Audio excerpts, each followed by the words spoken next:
Je to úplně jednoduchý.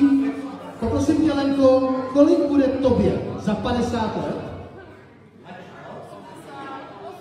Lence bude 8...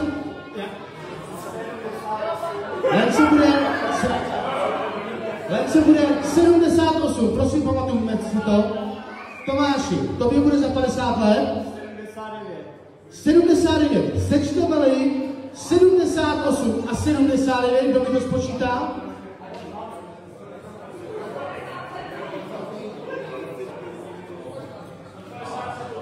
157. Je to tak? Je to tak. Je to 157, přátelé. Hele, já jsem slyšel, že tady je někdo z vejšky, jako. Jsou tady kamarádi z vejšky. Já jsem chodil jenom do 6. třídy a spočítal jsem to. Poprosím, abyste